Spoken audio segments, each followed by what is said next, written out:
다윗이 그렇다고 완전한 사람이냐 그것만은 아닙니다. 물론 그가 지혜롭고 용맹하고 정치적인 어떤 판단과 이러한 것들이 아주 뛰어난 사람인 것은 확실합니다. 근데 그 역시 사울과 비교했을 때에 사울보다 낫다 못하다 할 수 없을 정도의 큰 죄를 중죄를 저질렀죠. 그 죄는 뭐 대표적인 것은 뭐 하나만 들자면 뭐 우리아의 아내 바세바를 간통하죠. 범하게 됩니다. 그리고 임신하게 되는 상황을 무마시키고자 자기의 충성스러운 전장에 나가 있는 우리아를 불러서 미필적 고의라고 할 수 있고 일부러 이제 의도적인 그런 배치가 되겠습니다만 죽음의 자리로 그를 배치하게 되는 겁니다. 뻔히 죽을 자리임에도 그 자리에 이제 배치하라고 명을 내리죠. 큰 죄입니다. 문제가 있고요.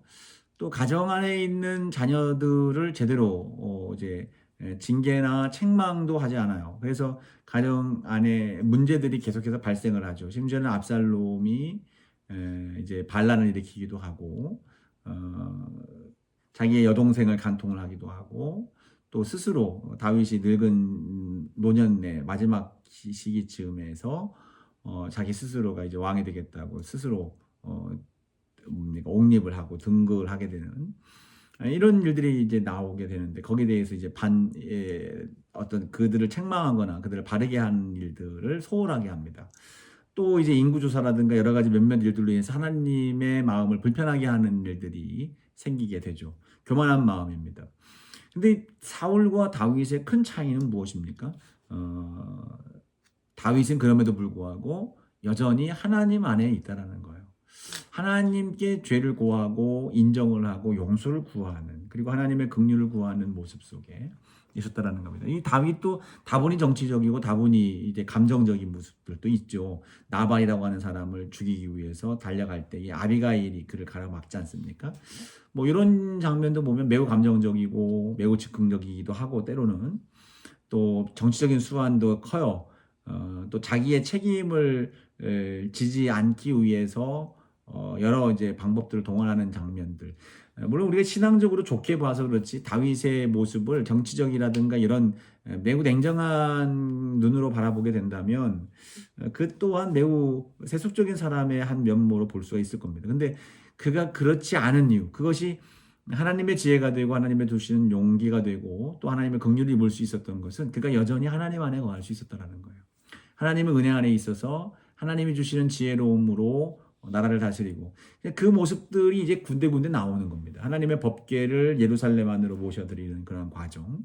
그 속에 그냥 단순히 법궤를 우리가 그 시선, 정치적 시선으로만 본다고 한다면 분열되어 있는 사울의 집과 다윗의 집이 분열되어 있는 이 상황 속에서 그 모든 것을 하나로 묶을 수 있는 방법이 뭐냐? 종교적이다. 종교다. 그래서 법궤를 예루살렘으로 옮겨서 온 나라가 잔치 분위기로 만들어가는 것을 통해서 이 분열된 양상을 하나로 만들어가는 그러한 요소로 삼는다라고 생각한다고 한다면 매우 정치적인 것이죠. 근데 그것이 정치적인 것만이 아닌 것이 정치적인 일이 아닌 것이 나타나는 게 그 법궤가 들어올 때의 다윗의 태도입니다. 이 다윗의 태도는 무엇이었어요?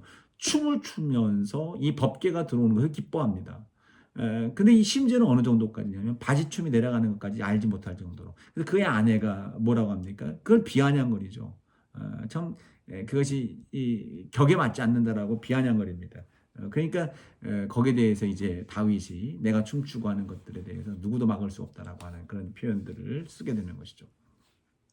중심입니다. 하나님을 사랑하는 마음이에요. 그리고 하나님의 성전을 짓고자 하는 마음이 간절했어요. 성전을 짓지 못하는 그러한 상황 속에서도 그는 성전을 지을 수 있는 모든 물자를 구비하고 준비해 놓는 겁니다. 이것이 사울과의 차이점이에요.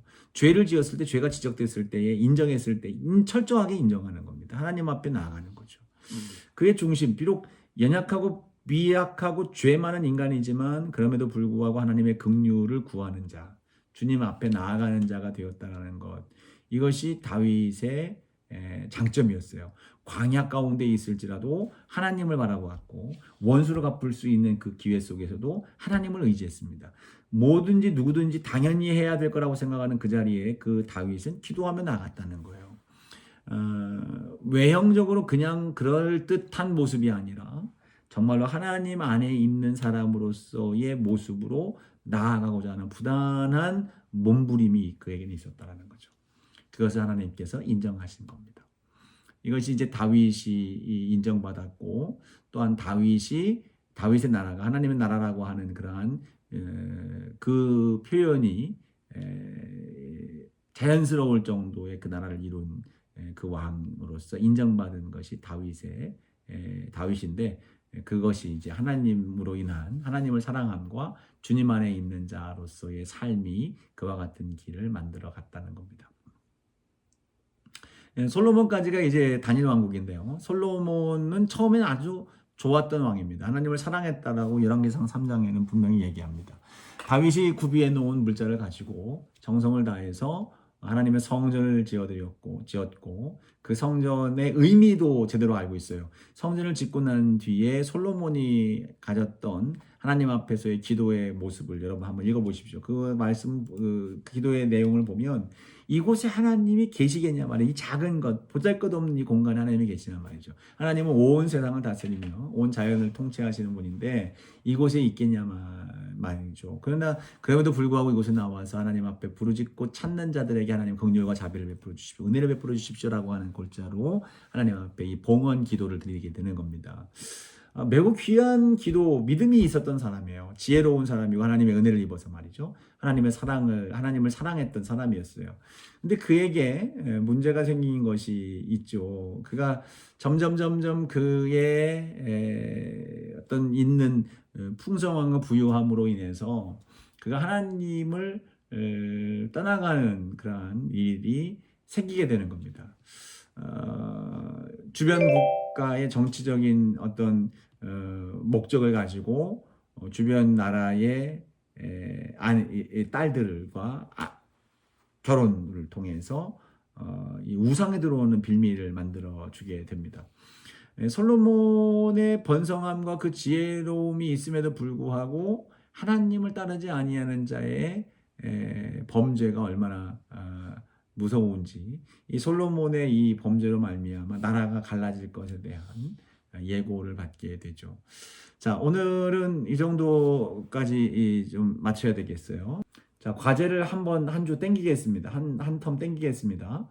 열왕기서에 나오는 종교개혁이 있어요. 우리가 이제 다음 시간에 공부할 건데, 그 열왕기서에 나오는 종교개혁을 찾으세요. 그래서 그 과정이 어땠는지를 쓰고, 그 결과도 이제 그 성경에 나와 있는 걸 찾아서 쓰겠죠. 그리고 그 속에서 여러분들이 그 시대의 배경과 이런 것들을 한번 전혀 종합적으로 한번 보면서 그 종교개혁의 의의가 무엇인가, 어떤 의미를 갖고 있는가에 대한 부분들을 여러분들이 한번 기술을 해보십시오. 장황하게 하지 않아도 됩니다. 간단하게 하더라도 그 부분들을 여러분들이 다 찾고 그 부분들에 대한 내용들을 한번 리서치해서 또 여러분들이 묵상을 하고 내용을 달아서 과제를 수행해 볼 수 있기를 바랍니다.